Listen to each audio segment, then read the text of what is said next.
Confused between BSc nursing और BMLT. एक तरफ है हमारे real life heroes, front liners और दूसरी तरफ है लैब टेक्नोलॉजीज़ जिसके बिना डायग्नोसिस ही इम्पॉसिबल है। बट आपके लिए कौन-सा कोर्स बेस्ट होगा 2026 में? तो आज की वीडियो में हम यही देखने वाले हैं जिसमें हम कंप्लीट ओवरव्यू करेंगे कि क्या जॉब स्कोप है, क्या फ्यूचर अपॉर्च्युनिटीज़ हैं, कितनी सैलरी है। तो काफ़ी कुछ हम इस वीडियो में देखेंगे, वीडियो में एंड तक बने रहिएगा। वीडियो स्टार्ट करने से पहले मैं खुद को इंट्रोड्यूस कर देती हूँ। My name is Hina. I have completed my BSc nursing from AIIMS Rishikesh, now working as a nursing officer at KGMU. चलो without any further delay let's get started. Course overview. सबसे पहले बेसिक समझ लेते हैं। जो बीएससी नर्सिंग है ये आपका 4 साल की डिग्री है, 4 ईयर कोर्स है ये। इसमें आपको रियल लाइफ पेशेंट केयर सिखाया जाता है, मतलब पेशेंट की केयर कैसे करनी है। इसमें आपको आईसीयू स्किल्स आ जाती हैं, ऑपरेशन थिएटर में आपको सिखाया जाता है कैसे करना है, ठीक है। और इसमें यहाँ पे हमारा आ जाता है हॉस्पिटल मैनेजमेंट आपको सिखाया जाता है। तो बेसिकली यहाँ पे क्या है, आपको real life patient, real life situations को हैंडल करना सिखाया जाता है, ठीक। कि कैसे आपको पेशेंट हैंडल करना है। और फर्स्ट ईयर से ही आपको ये चीज़ सिखाई जाती है। जो आपका बीएमएलटी कोर्स है, अब हम बीएमएलटी, देखो पहले क्या होता था, बीएमएलटी, बीएससी-एमएलटी ये सारे एक जैसे ही कोर्स थे बट इनका नाम अलग-अलग कर रखा था जिसका कोई मतलब नहीं बनता। तो अब इसे चेंज कर दिया गया है बीएमएलटी को बीएमएलएस, सिर्फ़ एक कॉमन चीज़ बन गई है बीएमएलएस, जो लैब टेक्नोलॉजिस्ट के लिए कोर्स होगा। ये भी 4 साल का कोर्स आपका है। इसमें आपको बेसिकली क्या करना होता है, लाइक आपके पास आप जो टेस्ट आ रहे हैं, आपको सैंपल टेस्ट करना है, आपको रिपोर्ट बिल्कुल एक्यूरेसी के साथ प्रिपेयर करना सिखाया जाता है, ठीक है। माइक्रोबायोलॉजी इसमें है, पैथोलॉजी इसमें है, आपको पूरा डायग्नोस्टिक जो भी है ना, आपको सब यहाँ पे जो है सिखाया जाता है, ठीक है। एडमिशन और एलिजिबिलिटी दोनों कोर्स के लिए जो आपकी एलिजिबिलिटी है सेम है। आपने 12th कंप्लीट करनी होगी आपको पीसीबी सब्जेक्ट से, मिनिमम 50% मार्क्स। और एडमिशन आपका एंट्रेंस एग्ज़ाम से ही होगा, जैसे कि एम्स, बीएससी नर्सिंग के लिए एम्स नर्सिंग है और इसके लिए आपको एम्स पैरामेडिकल, पैरामेडिकल में कई सारे कोर्सेज आते हैं। तो ये जो मैंने सीरीज़ स्टार्ट करी है इसमें आपको हर कोर्सेज़ के बारे में मैं धीरे धीरे बताना शुरू करूँगी। तो पहला ही जो है आपका बीएमएलएस है। इसी कोर्सेज़ के मतलब पैरामेडिकल, जो एम्स पैरामेडिकल का एग्ज़ाम है ये दोगे तभी आप एम्स से बीएमएलएस कोर्स कर सकती हैं। और भी बाकी एग्ज़ाम्स होते हैं जैसे कि यूपी का यूपी सीपेट और एनी अदर स्टेट के एग्ज़ाम्स होते हैं, या फिर आप प्राइवेट से भी कर सकते हैं। जॉब रोल्स और वर्क टाइप क्या है ना?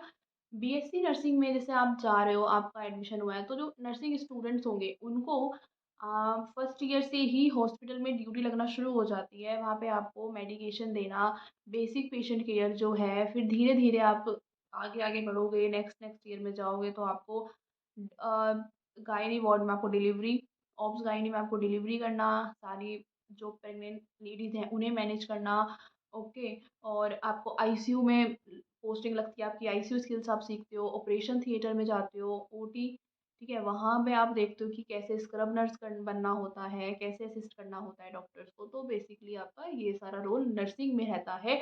और जो लैब टेक्नोलॉजिस्ट हैं, जो बीएमएलएस के स्टूडेंट्स हैं हमारे, उनको यही सिखाया जाता है कि लैब रिपोर्ट्स कैसे रेडी करनी है, कैसे टेस्ट किया जाता है, ठीक है। किन में कौन-सा आता है, माइक्रोबायोलॉजी में क्या चीज़ आती है, पैथोलॉजी में क्या चीज़ आती है, डायग्नोस्टिक सेंटर कैसे आप ओपन कर सकते हो, ठीक है। तो ये सारी चीज़ें जो है यहाँ पे सिखाई जाती हैं और आपको कितना इम्पोर्टेंट हो जाता है आप लोगों के काम के लिए कि आप बिल्कुल एक्यूरेट बनाओ। थोड़ी-सी भी गलती हो जाएगी तो जो डॉक्टर डायग्नोज़ कर रहा है, ठीक है। वो क्या करते हैं, जब भी आप डॉक्टर के पास जाते हैं, आपको रिपोर्ट्स बोल जाते हैं ये करके लाओ, उसके बाद पता चलेगा। तो वो रिपोर्ट्स जब आप सही से बनाएँगे तभी तो पता चलेगा ना क्या दिक्कत है। तो आपका काम ये है, ठीक है। करियर अपॉर्च्युनिटीज़ देख लेते हैं कि अगर आपने ये कोर्स करे हैं तो आगे क्या कर सकते हो। तो नर्सिंग में आप नर्सिंग ऑफिसर बन सकते हो। सबसे पहला स्टेप यही होता है अगर किसी को आगे कंटिन्यू पढ़ाई नहीं करनी है। या तो आप नर्सिंग ऑफिसर बन जाओ एग्ज़ाम देके, नहीं तो आप एमएससी कर सकते हो, देन पीएचडी कर सकते हो। एमएससी में क्या होता है, आप स्पेशलाइज़्ड में कर सकते हो। अपने आप जितने भी आपने सब्जेक्ट्स पढ़े हैं ना अपने नर्सिंग कोर्स के दौरान, तो उसमें आप किसी भी स्पेशलिटी में आप एमएससी कर सकते हो, देन पीएचडी कर सकते हो। आप इसमें टीचिंग लाइन में जा सकते हो, लाइक ट्यूटर बन गए, फिर उसमें भी ग्रोथ है, असिस्टेंट प्रोफेसर, एसोसिएट प्रोफेसर, फिर प्रिंसिपल, ठीक है। और आप क्या कर सकते हैं, आप अब्रॉड जा सकते हैं। अब्रॉड में काफ़ी अच्छा स्कोप है नर्सिंग का, ओके। और हॉस्पिटल एडमिनिस्ट्रेशन में भी जा सकते हैं। तो ये जो है मतलब नर्सिंग में काफ़ी ज़्यादा मतलब स्कोप्स हैं। और बीएमएलएस में हम कहेंगे कि यहाँ पे आप सबसे पहले लैब टेक्नीशियन बन सकते हैं, ठीक है? लैब टेक्नीशियन बन जाओ, आप खुद का डायग्नोस्टिक सेंटर खोल सकते हो।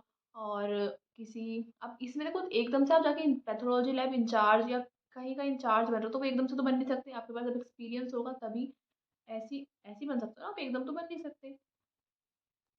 जैसे कि नर्सिंग में है, अब आपने कोई ट्यूटर की वैकेंसी आई है, तो वो एमएससी जिसने एमएससी कर रखी होगी वही टीचिंग लाइन में जा सकता है, क्योंकि जिसके पास एक्सपीरियंस है। जिन्होंने सिर्फ बीएससी कर रखी है वो टीचिंग लाइन में नहीं जा सकता। तो वही चीज़ आपकी इधर है। अगर कहीं का आपको इंचार्ज बनाना है, कहीं पे आपको रिसर्चर बनना है, कहीं पे आपको रिसर्च असिस्टेंट बनना है, तो वो धीरे-धीरे आपके स्कोप्स खुलते रहते हैं जब आपको एक्सपीरियंस होता रहता है। तो एक्सपीरियंस तो हर जगह मैटर करता है। ओके, सैलरी देख लेते हैं। बीएससी नर्सिंग में आप गवर्नमेंट में अगर आप गवर्नमेंट एग्ज़ाम निकाल लेते हो, नर्सिंग ऑफिसर का बता रही हूँ मैं सिर्फ, तो उसमें आपकी 80 टू 90 के सैलरी आप मान के चलेंगे। और इसी में अगर आप आगे आगे ट्यूटर में जाते हो, तो ट्यूटर में आपकी 1 लाख सैलरी आराम से मान लो। और उसी में आगे आगे बढ़ते जाओगे, असिस्टेंट प्रोफेसर, एसोसिएट प्रोफेसर, वो ये तो आपकी टीचिंग लाइन में मैंने बताया। इसी में नर्सिंग ऑफिसर के बाद भी एस सीनियर नर्सिंग ऑफिसर और ANS assistant nursing superintendent, DNS, NS, तो यहाँ पे भी आपकी जो सैलरी है वो बहुत बढ़ती जाती है। तो दोनों आप चाहे टीचिंग लाइन में चले जाओ, चाहे आप हॉस्पिटल साइड लाइन में रह जाओ, दोनों में स्कोप आगे आगे बहुत है और सैलरी भी बढ़ती जाती है। बट यहीं अगर आप प्राइवेट सेक्टर में काम करोगे तो वहाँ सैलरी इतनी नहीं होती है, क्योंकि प्राइवेट सेक्टर का आप सबको पता ही है। तो वहाँ पे आप 30-35 मान सकते हो या 25 भी मान सकते हो। वो भी वहाँ पर भी एक्सपीरियंस वो पूछते हैं। फ्रेशर जाओगे तो आपको वो 20-25 देंगे बस, ठीक है। बीएमएलएस में देखो, बीएमएलएस में अगर आप गवर्नमेंट आपने डायरेक्ट एग्जाम कोई निकाल लिया है, पर यहाँ पे थोड़ी दिक्कत है कि यहाँ पे ना जो गवर्नमेंट जॉब्स है वो थोड़ी कम है कंपैरिजन टू नर्सिंग। वहाँ पे बहुत सारी वैकेंसीज आ जाती हैं, ठीक है। तो यहाँ पे अगर आपने कोई गवर्नमेंट एग्जाम निकाल लिया है, तो आप 70 अप्रॉक्स 60 से 70 अप्रॉक्स आप सैलरी मान सकते हो, मिलेगी आपको। क्योंकि थोड़ा ये चीज़ डिपेंड करती है, मैं इतना रेंज क्यों बता रही हूँ, कि कौन सी सिटी में आपकी जॉब लगी है, एक्स सिटी में, वाई सिटी में, जेड सिटी में, ठीक है। उससे थोड़ा जो हमारे एक वो मिलते हैं ना अलाउंसेस, वो थोड़े कम हो जाते हैं। तो उससे डिपेंड करता है, तो इसलिए 60 टू 70। और प्राइवेट में जाओगे तो आपको 20,000 के अप्रॉक्स मिलेगा। बट यहाँ पे एक आपके पास पॉइंट है, जैसे बीएससी नर्सिंग में आप अपना खुद का कुछ काम नहीं कर सकते हो, लेकिन बीएमएलएस कोर्स में आप अपना खुद का, अगर किसी की कोई बिजनेस माइंडेड है, कोई अपना काम खुद कर सकता है, किसी के पास अच्छी इन्वेस्टमेंट है जो कर सकता है, तो और स्ट्रैटेजी अच्छी है, उन्होंने अपना कुछ ग्रो कर लिया, तो they can earn so much, ठीक है। तो यहाँ पे सिर्फ एक जो आपको फ़ायदा है कि आप अपना खुद का काम भी कर सकते हैं, बट वो उसके लिए काफ़ी स्ट्रैटेजी, इंसान को बिजनेस माइंडेड होना चाहिए, ठीक है। आपके पास बिजनेस माइंडेड है, आपके पास सारे आइडिया है कि हाँ मेरा काम ऐसे ग्रो हो सकता है, बट फिर उसके लिए पैसे भी होने चाहिए। तो यहाँ पे काफ़ी चीज़ मैटर करती हैं, बट येस कर सकते हो, ठीक है। लेकिन क्योंकि ये चीज़ आपको नर्सिंग में नहीं मिलेगी, नर्सिंग में आपको जॉब ही करनी पड़ेगी।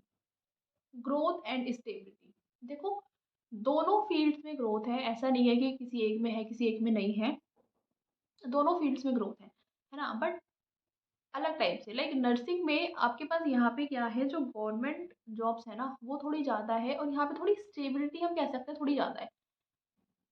तो यहाँ पे मतलब आपको थोड़ी स्टेबिलिटी, हाँ थोड़ी ज़्यादा हम कह सकते हैं कंपैरिजन टू दैट। ओके, तो यहाँ पे आपकी वही नर्सिंग जॉब है, आप यहाँ पे अब्रॉड जा सकते हो, यहाँ पे आप टीचिंग लाइन में जा सकते हो, वो मैंने बता ही दिया है। बट क्या चीज़ें यहाँ पे वही है, थोड़ा स्टेबिलिटी हम थोड़ी ज़्यादा कह सकते हैं, या गवर्नमेंट जॉब ज़्यादा निकलती है। ओके, बट वहीं बीएमएलएस में यहाँ पे आपकी ग्रोथ, गवर्नमेंट क्योंकि यहाँ पे जॉब कम है, तो कम निकलती हैं, तो यहाँ पे ग्रोथ आप प्राइवेट सेक्टर में अगर सही तरीके से करते आगे बढ़ते चलोगे ना, तो आपकी यहाँ पे ग्रोथ हो जाएगी। वो प्राइवेट सेक्टर में ज़्यादा ग्रोथ हम कह सकते हैं, या फिर आप खुद का जो अपना काम कर रहे हो तब। नहीं तो अगर आपकी गवर्नमेंट एग्ज़ाम आपके निकल रहा है, आपने गवर्नमेंट एग्ज़ाम क्रैक कर लिया, तो वेल एंड गुड है। ओके, सो बेसिकली अगर आपको हॉस्पिटल में काम करना पसंद है, आपको पेशेंट से डील करना पसंद है, तो डेफिनेटली चूज़ बीएससी नर्सिंग। नहीं तो अगर आपको ये सब पसंद नहीं है कि हॉस्पिटल में जाके ड्रेस पहन के रोज़ काम करना है, आपको बैठ के इन्वेस्टिगेशन रेडी करनी है, लैब में काम करना है, तो यस, बीएमएलएस आप चूज़ करेंगे, ठीक है? या आपको मन है कि मुझे तो आगे चल के कुछ अपना काम करना है, तब भी आप बीएमएलएस कोर्स ही चूज़ करना, ठीक है? क्योंकि एक बार अगर आपने नर्सिंग में एडमिशन ले लिया, तो फिर और आपको बाद में फिर कुछ और किसी भी कोर्स में आपने एडमिशन ले लिया और आप बाद में फिर पछता रहे हो कि मैंने क्यों लिया, तो उससे अच्छा है कि जो आपको लगता है कि मुझे करना चाहिए, आप वही करेंगे, ओके? तो आपको किस फ़ील्ड में इंटरेस्ट है? आप कौन-सी फ़ील्ड चूज़ करोगे? प्लीज़ कमेंट में बताना मुझे। और अगर किसी और कोर्स से रिलेटेड आपको वीडियो चाहिए, वो भी कमेंट कर सकते हो। मैं नेक्स्ट वीडियो उसी पर ले आऊँगी। तो this is all about today's video. हमने सारा कंपैरिज़न देखा। अगर वीडियो अच्छी लगी हो तो like, comment and share. Also subscribe to Hina Pal AIIMS. मिलते हैं नेक्स्ट वीडियो में, तब तक के लिए बाय बाय।